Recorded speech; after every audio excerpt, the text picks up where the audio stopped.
स्वागत है आपका हमारे इस सेशन में। आते हैं हमारी पहली न्यूज की तरफ, जो कि कुछ इस प्रकार से है। India conducts successful final trial of Nag anti-tank guided missile. The Nag missile is an Indian third generation all-weather fire and forget lock-on after launch anti-tank guided missile।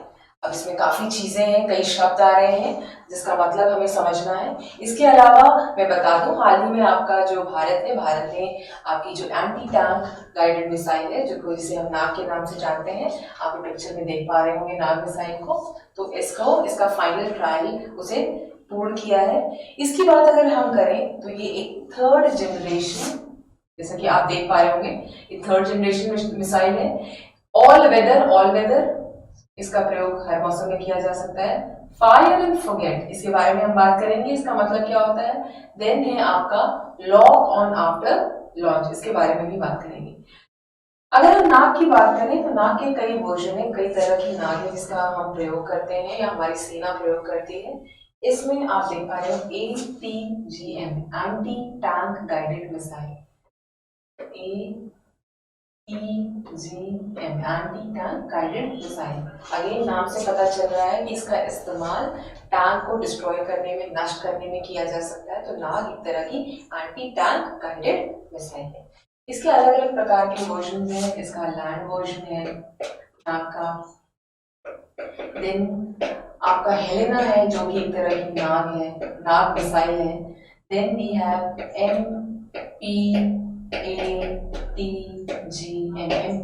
ATGM का फुल फॉर्म होता है man portable anti tank guided missile.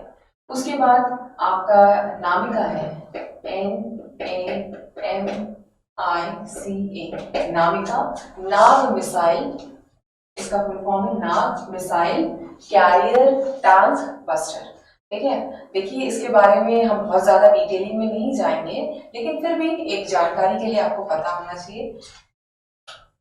अगर मैं इसकी बात करूं तो अगर आप देख पा रहे हो, ये आपका लैंड वर्जन है। जैसा मैंने अभी आपसे कहा, लैंड वर्जन जो है, इसके तहत आप देख पा रहे होंगे एक ये ट्राइपॉड स्टैंड है जिसपे आपका ये जो मिसाइल है इससे फायर किया जा सकता है। Then we have anti tank guided missile. आपका जो टैंक है इसके द्वारा इस मिसाइल का फायरिंग करी जा सकती है। इसके अलावा अगर हम ये बात करें, ये आपकी हेलेना हेलीकॉप्टर लॉन्च नाग मिसाइल को कहा जाता है, यानी हेलीकॉप्टर के द्वारा इसे लॉन्च किया जा सकता है और इसे हम हेलेना कहते हैं। इसके अलावा आपने अक्सर मूवीज में देखा होगा कि जो एक सोल्जर है वो अपने कंधे पे रख के एक मिसाइल को दागता है, तो वो बेसिकली नाग मिसाइल होती है। ठीक है, तो वो आपका MPATGM का एक एग्जाम्पल है जो मैंने आपको बताया। आते हैं हमारे अगली न्यूज की तरफ। उससे पहले मैं आपको थोड़ा सा कुछ नाग एंटी टैंक गाइडेड मिसाइल के बारे में बता देती हूँ। ये इंडिजिनियसली डेवलप्ड है, यानी 90% ये होममेड है आपकी एंटी टैंक गाइडेड मिसाइल। कौन? नाग। इसके अलावा DRDO के तहत आपका एक integrated guided missile development programme है जिसे हम IGMDP भी कहेंगे। उसके तहत इस जो नाग मिसाइल है इसे बनाया गया है और इसे जो मैन्युफैक्चर किया है वो किया है भारत डायनेमिक्स लिमिटेड ने। इसके अलावा एक तरह की fire and forget lock on after launch, अभी हम बात करेंगे। इसकी जो रेंज है वो है, ऑपरेशनल रेंज है वो 500 मीटर से 20 किलोमीटर है। इसे पोखरण फायरिंग रेंज, जो कि राजस्थान में है, वहां से फायर किया गया और इसकी जो शेल्फ लाइफ है वो करीबन 10 वर्ष है। देखिए मैं बार बार कह रही हूँ, लॉक ऑन आफ्टर लॉन्च ये एक इम्पोर्टेंट फीचर है इस आपकी जो मिसाइल है इसका। अगर हम बात करें तो देखिए जो आपके मिसाइल ऑपरेटर्स होते हैं, अभी तक क्या होता था, हमारा जो फीचर था वो lock on before launch feature था हमारी नाग में, जिसके तहत क्या होता था, जो मोबाइल ऑपरेटर है आपका जो टारगेट होता था उसे लॉक कर देता था आपकी जो मिसाइल है उसको फायर करने से पहले।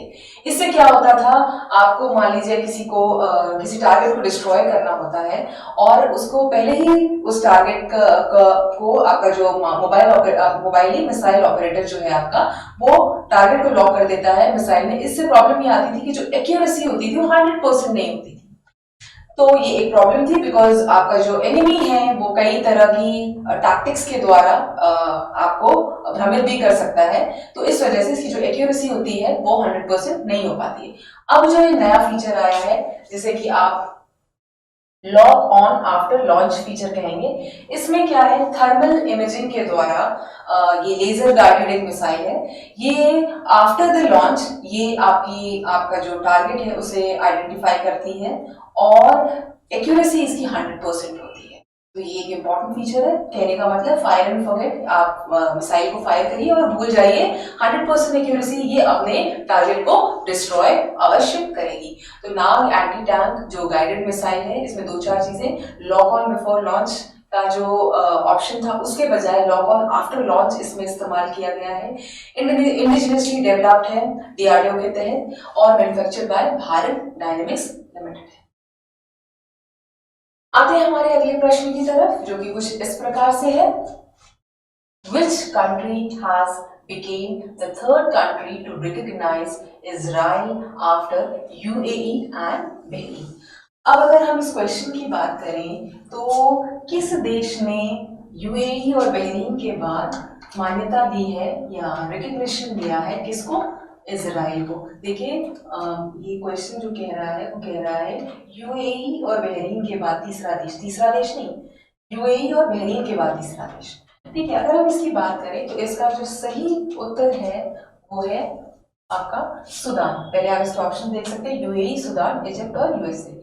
इसका जो सही ऑप्शन है आपका वो है सूडान। ठीक है, इसके बाद हम अगर इस प्रश्न की बात करें कि क्या है ये, तो आप जानते होंगे कि हाल ही में आपका यूएस के जो राष्ट्रपति हैं डोनाल्ड ट्रंप, उन्होंने घोषणा की है कि वो सूडान को जो US state sponsored terrorism list के अंतर्गत ये आपकी कंट्री आता है सूडान, तो उसको उस लिस्ट से हटा देंगे।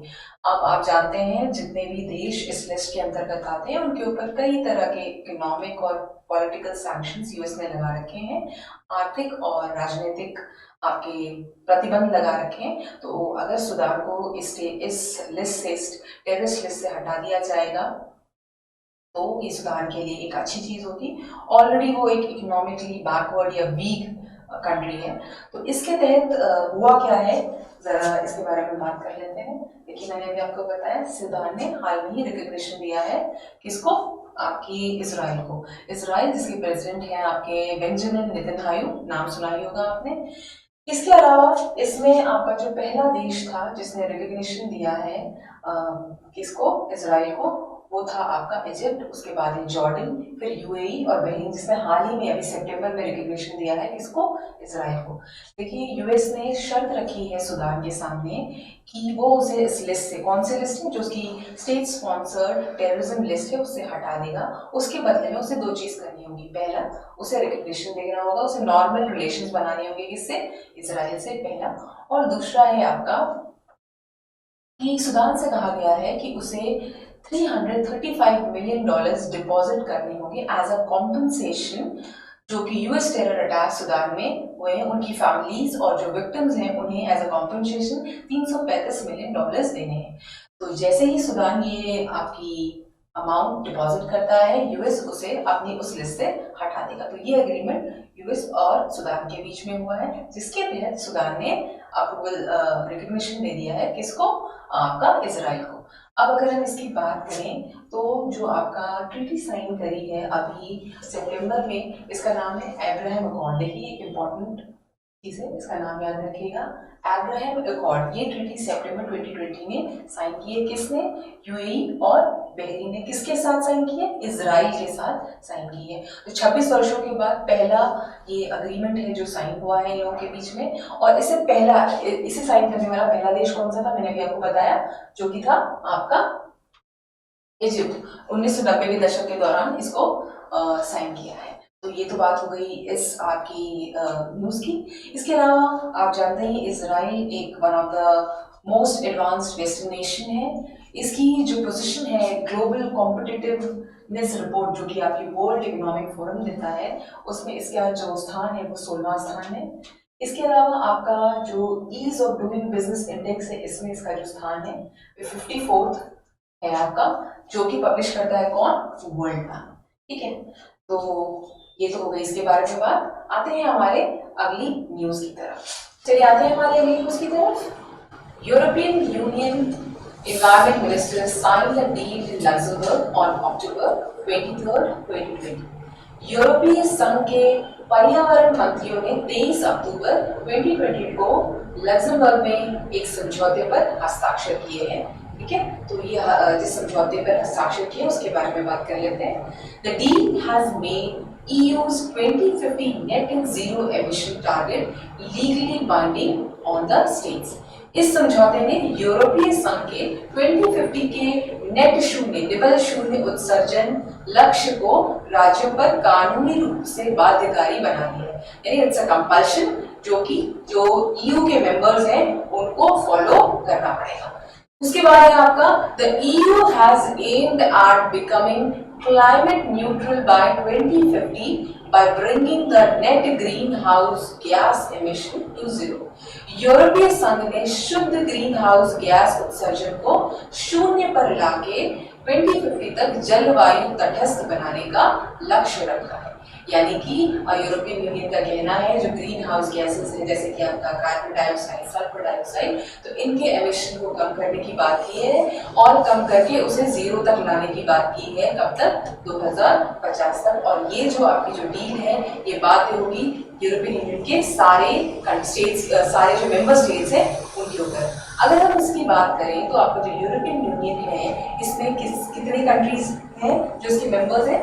वो आपके 27 कंट्रीज इसके मेंबर्स हैं।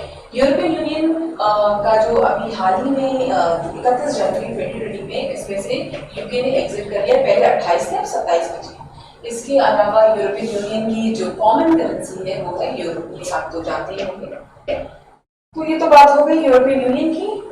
और आप देख सकते हैं ये लोगो है आपका, ये जो सर्कल में आपका है ये लोगो है आपका यूरोपियन यूनियन का। आते हैं हमारे अगली न्यूज की तरफ। Which country will join India, Japan and US in Malabar naval exercise to strengthen trust between four partners in Indo-Pacific region? Bharat प्रशांत क्षेत्र में 4 भागीदारों के बीच विश्वास को मजबूत करने के लिए मालाबार नौसैनिक अभ्यास में कौन सा देश भारत, जापान और अमेरिका के साथ में शामिल होगा?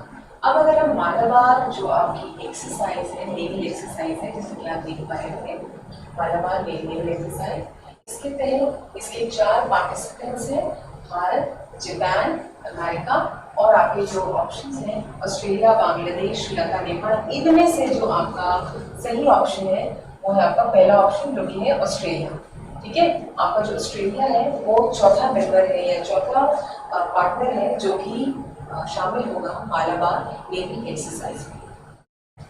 इसके अलावा आपको अगर याद होगा क्वाड के बारे में हमने पहले भी बात की, क्वाड्रिलेटरल सिक्योरिटी डायलॉग। इसके जो मेंबर्स हैं ये आपके जो मेंबर्स हैं आप देख पा रहे होंगे United states, Japan, Australia, India, जिनकी अभी हमने बात की। इन्हीं के बीच ये एक्सरसाइज मालाबार जो एक्सरसाइज है वो कंडक्ट कराई जाती है। इसके अलावा अगर क्वाड की बात करें तो इसका जो ऑब्जेक्टिव है वो है to ensure and support a free, open and prosperous Indo Pacific region. Bharat प्रशांत क्षेत्र को मुक्त, खुला और समृद्ध सुनिश्चित करना। ये जो क्वाड का जो कंस्ट्रक्शन है वो, इसका जो आइडिया है वो किसने दिया था? वो जापान ने दिया था। आते हैं हमारे अगले प्रश्न की तरफ। माफ कीजिएगा, हमारी अगली न्यूज की तरफ जो कि कुछ इस प्रकार से है। Andorra has joined the International Monetary Fund (IMF) to become its 190th member. Andorra is a microstate situated between France and Spain. इसके अलावा आगे लिखा है however it is the largest microstate in Europe और इसकी जो कैपिटल है, capital of जो एंडोरा है वो है एंडोरा ला विला। तो आप समझ ही गए होंगे हाल ही में जो IMF है उसने एंडोरा को अपने 190th मेंबर के रूप में शामिल किया है। IMF क्या है? इंटरनेशनल मॉनेटरी फंड, जिसका कि हेडक्वार्टर कहाँ सिचुएटेड है मैंने आपको बताया था। It is situated in Washington DC। ठीक है, इसके अलावा इसकी जो MD है उनका नाम है, मैं यहाँ लिख देती हूँ, क्रिस्टलिना जियोर्जिवा। इसकी MD है। और हम अगर IMF की बात करें तो इसमें एंडोरा को अपने 198th मेंबर के रूप में शामिल किया है। इसके अलावा जो कैपिटल है मैंने आपको बता दी, और इसकी जो करेंसी है वो यूरो है। देखिए आप देख पा रहे होंगे एंडोरा को, ये आपका एंडोरा है विच इज ये जो आपका एंडोरा है, ठीक है, ये आपका surrounded by France and Spain. It is a landlocked micro state जो कि किसके बीच में है, फ्रांस और स्पेन के बीच में सिचुएटेड है।